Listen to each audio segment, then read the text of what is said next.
राधे राधे जी। आप सभी भक्तों का मेरे चैनल में स्वागत है। तो जी, आज मैं फिर आ गई हूँ आप लोगों के साथ एक नई जानकारी लेके। तो जी, आज मैं बात करने वाली हूँ बाबा भोला के बारे में। जैसा कि आप सभी को पता है कि सावन का जो महीना है वो शुरू हो गया है, और जैसे ही सावन आता है तो हमारे मन में सबसे पहले आता है कि कैसे बाबा भोला को खुश करे क्या ना करे, कैसे पूजा करें। तो आज मैं बहुत ही सरल तरीका बताने वाली हूँ जिससे आप घर पे आराम से उनकी पूजा रोज़ाना कर सकते हैं। तो आइए बात करते हैं। तो सबसे पहले आपको क्या करना है कि आपको पीतल या तांबे का कोई प्लेट ले लेना है, थाली। अगर आपके घर पे शिवलिंग है तो पीतल या तांबे का प्लेट ले लेना है। अगर आपके पास ये दोनों ना हो तब आप कोई भी बर्तन ले सकते हैं। आपको उस प्लेट को पहले रखना है, उसके ऊपर आपको एक बेल पत्र रखना है, क्योंकि आपको तो पता ही है कि बाबा भोला को बेल पत्र कितना पसंद है। उसके ऊपर एक बेल पत्र रखने के बाद जो आपके घर में शिवलिंग है उस शिवलिंग को बेलपत्र के ऊपर में रख देना है। तो जो बेलपत्र है उसके ऊपर आपको जो शिव जी है, मतलब जो हमारा शिवलिंग है, उसे स्थापित कर देना है। इसके बाद आपको इस बात का खास ध्यान रखना है कि जो उनकी जलेरी होती है, जो उनका मुख होता है, वो उत्तर दिशा में होना चाहिए। जब भी आप शिवलिंग रखें तो इस बात का ध्यान रखें कि उनका जो जलेरी होता है ना, जहाँ से जल ऐसे नीचे गिरता है, या फिर जो उनका मुख होता है वो उत्तर दिशा में होगा। वहाँ पे वैसे रखने के बाद हम लोग सर्वप्रथम सबसे पहले उनका अभिषेक करेंगे। देखिए, मैं बहुत ही सरल तरीका बता रही हूँ। ऐसे तो आप बहुत अच्छे, मतलब आप बहुत ज़्यादा कर सकते हैं, लेकिन क्या हो जाता है कि जैसे कि हम लोग गृहस्थ जीवन वाले लोग हैं, तो इसमें क्या हो जाता है कि हमें पूजा के साथ साथ सब कुछ देखना होता है। तो उसमें फिर क्या करना होता है कि जब भी आप पूजा करें, ऐसा करें जिसे आप रोज़ाना कर सकें। ऐसा नहीं है कि एक दिन आपने बहुत कर दिया, दूसरे दिन आप थोड़ा भी नहीं कर पा रहे। तो इसीलिए मैं कोशिश करती हूँ कि मैं इतना सरल तरीका बताऊँ कि सारे लोग बहुत अच्छे से कर लें। हाँ, तो बात करते हैं कि हमें अभिषेक करना है। तो 3 बार जो सादा जल होता है उससे अभिषेक करेंगे। आप कुछ भी ध्यान में करते हुए, ध्यान लगाते हुए 3 बार सादा जल से अभिषेक करेंगे। अब आपको क्या करना है, अब दूध से अभिषेक करेंगे। तो देखिए, आप पंचामृत से भी कर सकते हैं, लेकिन अगर पंचामृत ना हो तो आप दूध से अभिषेक करें। बहुत ध्यान लगा के आपको दूध से अभिषेक करना है। उसके बाद आपको फिर सादा जल से अभिषेक करना है।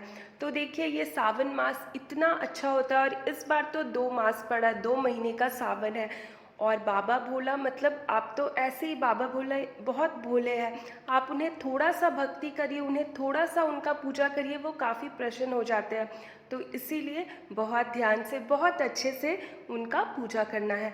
तो जब हमारा अभिषेक हो जाएगा तो उनके, मतलब जो अब तिलक करना है, तो तिलक कहाँ पे लगाएंगे? ऐसे तो आप कहीं पे भी लगा सकते हैं, लेकिन उनका जो पिंडी होता है, जो उनका सर होता है शिवलिंग का, वहाँ पर तिलक करेंगे। चंदन का तिलक करना है।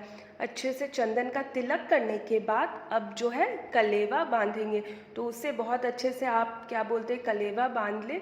देखिए, ये बहुत ही सरल तरीका है जो आप रोज़ाना कर सकते हैं, और ये छोटी छोटी चीज़ें तो आपके घर में बिल्कुल होती होंगी। तो इसमें क्या है कि ये जो पूरे सावन है, आपका जो से, मतलब जो आपका पूजा है वो बहुत आसान तरीके से होगा, और मन में भी बहुत खुशी लगेगा। अगर आप मंदिर नहीं भी जा पा रहे, घर पे शिवलिंग है, तो आपको ऐसा लगेगा कि जैसे आप तो मंदिर में ही हो। अब आपको क्या करना है, अगर आपके पास रुद्राक्ष का माला हो तो आप उसे भी बाबा भोला के ऊपर रख देंगे। लेकिन अगर आपके पास नहीं है तो कोई भी दिक्कत नहीं है। आप कोशिश करिएगा कि आप खरीद ले, और अगर नहीं भी खरीद सकते हैं तो कोई दिक्कत नहीं है। देखिए, अपनी श्रद्धा से आपके पास जो चीज़ें, अगर आप उसी से पूजा करते हैं तो ज़्यादा अच्छा होता है। लेकिन बहुत ज़्यादा, मतलब सोच के कि नहीं अभी ये नहीं है वो नहीं है तो पूजा कैसे होगा, तो फिर नहीं हो पाता है। इसीलिए जो है उससे आप आराम से कर सकते हैं। ये करने के बाद, जैसे कि जो हमारे बाबा भोला है, इन्हें तो बेलपत्र बहुत प्रिय है। अब आपको जो बेलपत्र है वो चढ़ाना है। तो देखिए, आप जब बेलपत्र चढ़ाते हैं तो हमेशा ये ध्यान रखिए, जो उसका अंदर का साइड होता है बेलपत्र का, वो शिवलिंग का, जो बाबा भोला का सर होता है ना उसके ऊपर रखना है, मतलब ऐसे पलट करके रखना है। तो आपको बेलपत्र चढ़ाना है। आप अपने हिसाब से देख ले, आपको 5-11 जितने आपके पास है आप बेलपत्र चढ़ाएंगे। उसके बाद सफ़ेद रंग का कोई भी पुष्प आपको बाबा भोला के ऊपर चढ़ाना है। तो देखिए, अगर सफ़ेद रंग का पुष्प ना हो तो फिर आप कोई भी पुष्प चढ़ा सकते हैं, लेकिन बाबा भोला को तो सफ़ेद बहुत प्रिय है, तो आप सफ़ेद रंग का पुष्प चढ़ाइए। उसके बाद अगर आपके पास भांग धतूरा हो तो आप उसे भी चढ़ा सकते हैं, और अगर नहीं है तो कोई दिक्कत नहीं है। तो सफ़ेद पुष्प चढ़ा लेना है। उसके बाद अब दीप प्रज्वलित करेंगे। तो देखिए, इस समय अगर आप घी का दिया जलाते हैं तो वो ज़्यादा अच्छा होता है। ऐसे आप तेल का भी जला सकते हैं, लेकिन कोशिश करिए कि ये पूरे सावन के महीने में आप घी का दिया जलाइए। तो आप आराम से घी का दिया जला दीजिए। उसके बाद क्या करना है, उसके बाद आप धूप दिखा दीजिए। अगर धूप नहीं भी है तो कोई दिक्कत नहीं है, लेकिन दिया जो है उसे आपको ज़रूर रखना है। तो आप धूप अगर है तो आराम से आप धूप दिखा दीजिए। उसके बाद अब जो है बाबा भोला को जो है प्रसाद लगाना है। तो अब क्या करना है, कोई भी ऋतु फल, आप कोई भी ऋतु फल चढ़ा सकते हैं, और अगर वो नहीं है तो आप कुछ भी मिश्री, चीनी, आपको जो भी आपके पास है आप उसे रख देंगे। इसके बाद आपको दक्षिणा रखना है। अब दक्षिणा में आपको क्या रखना है, कुछ भी पैसे रखना है। आपका जितना भी मन हो, 2, 4, 5, 10 रुपया आप वो रख देना है। तो देखिए, इस तरह से बहुत सरल तरीके से आपको पूजा करना है।